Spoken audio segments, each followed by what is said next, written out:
জাতিসংঘের ১১৮টি সদস্য রাষ্ট্রের মধ্যে বাংলাদেশ অন্যতম, যার জাতীয় মানবাধিকার কমিশন রয়েছে। আন্তর্জাতিক মানবাধিকার আইনের সাথে সামঞ্জস্য রেখেই ২০০৯ সালে গঠিত হয় জাতীয় মানবাধিকার কমিশন। যদিও বাংলাদেশে মানবাধিকার রক্ষায় এই কমিশনের নিষ্ক্রিয়তার কারণে শুরু থেকেই সমালোচনার মুখে। নখ-দন্তহীন বাঘের তকমা পাওয়া এই কমিশনকে শক্তিশালী করার উদ্যোগই নেয়নি আওয়ামী সরকার। লোকবল সংকটের মতো নানা সমস্যায় খুঁড়িয়ে চলা এই কমিশন ৫ই অগাস্টের পর নতুন করে সমালোচনার মুখে পড়ে। শেষ পর্যন্ত পদত্যাগ করে পূর্ণাঙ্গ কমিশন। ২০২৪-এর ৭ই নভেম্বর জাতীয় মানবাধিকার কমিশনের চেয়ারম্যান ড.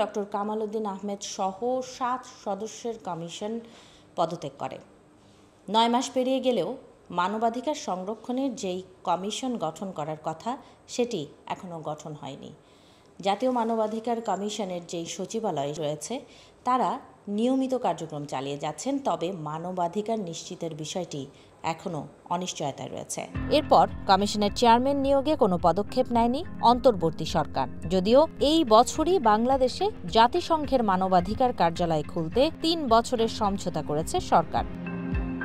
সংকট রয়ে গেছে জাতীয় মানবাধিকার আইন নিয়েও। বাংলাদেশে মানবাধিকার লঙ্ঘনের সবচেয়ে বেশি অভিযোগ আইন শৃঙ্খলা বাহিনীর বিরুদ্ধে। তবে আইন বলছে জাতীয় মানবাধিকার কমিশনের এই বিষয়ে তদন্তের কোনো এখতিয়ার নেই। কমিশন অভিযোগের কথা কেবল সরকারকেই জানাবে।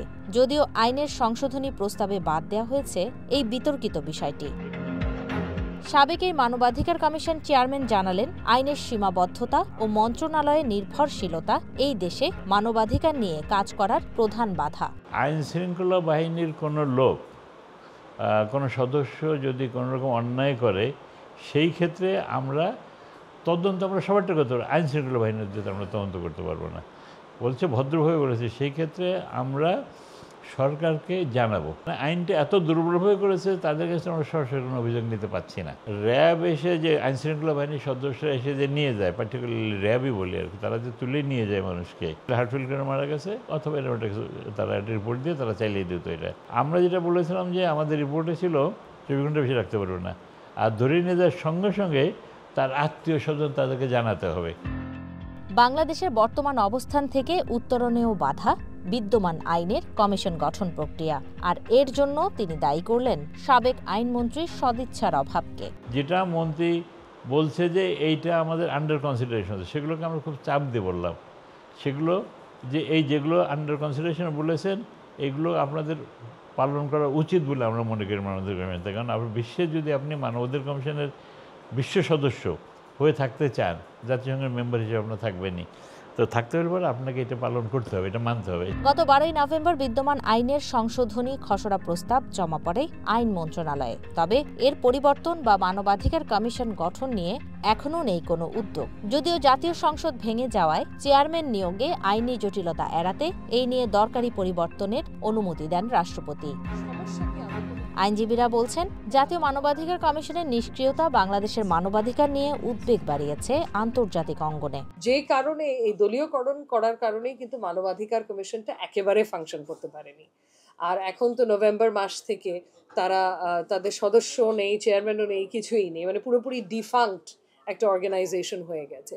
তো এদিকে অন্তর্বর্তীকালীন সরকারের তাকাতে হবে, আগামীতে যে নির্বাচিত সরকার হবে তাদের তাকাতে হবে। শুধু তাকালে হবে না, এই আইন সংশোধন করতে হবে, যাতে আমরা যেটা বলি না, মানে টুথলেস না হয়ে যায় এই কমিশনটা। মানে এই কমিশনটাকে টিথ দিতে হবে, ক্ষমতা দিতে হবে, ধরেন সরাসরি, যাতে তারা আইনগত ব্যবস্থা নিতে পারে।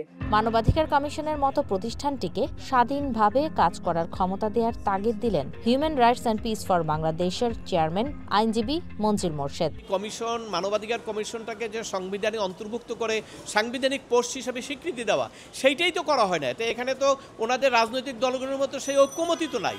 ঐক্যমত যারা কমিশন করেছেন তাদের মাথায় তো এটা নাই যে এটা করা উচিত। আমরা চাইছিলাম মানবাধিকার কমিশনের শক্তিশালী লোককে নিয়োগ করা হবে এবং মানবাধিকার কমিশন আইনটিকে যুগোপযোগী করা হবে। ওটা কিন্তু অর্ডিন্যান্স দিয়ে করতে পারতেন, কিন্তু ওনারা কিন্তু করেন নাই। আওয়ামী লীগ সরকারের টানা শাসন আমলে গুম, খুন, বিচার বহির্ভূত হত্যা আর আইন শৃঙ্খলা বাহিনীর কর্মকাণ্ড নিয়ে প্রশ্ন উঠেছে বারবার, কিন্তু তাতেও থেমে থাকেনি ব্যক্তি স্বার্থে আইন প্রয়োগ এবং শাসন টিকিয়ে রাখতে হত্যাযোগ্য। বিশ্লেষকরা বলছেন, নিয়োগে সরকার দলের প্রভাবেই সামনে আসা মানবাধিকার লঙ্ঘনের বিষয়েও অনেকটাই নিষ্ক্রিয় ছিল মানবাধিকার commission. ঝুমি Rahman, one news, Dhaka.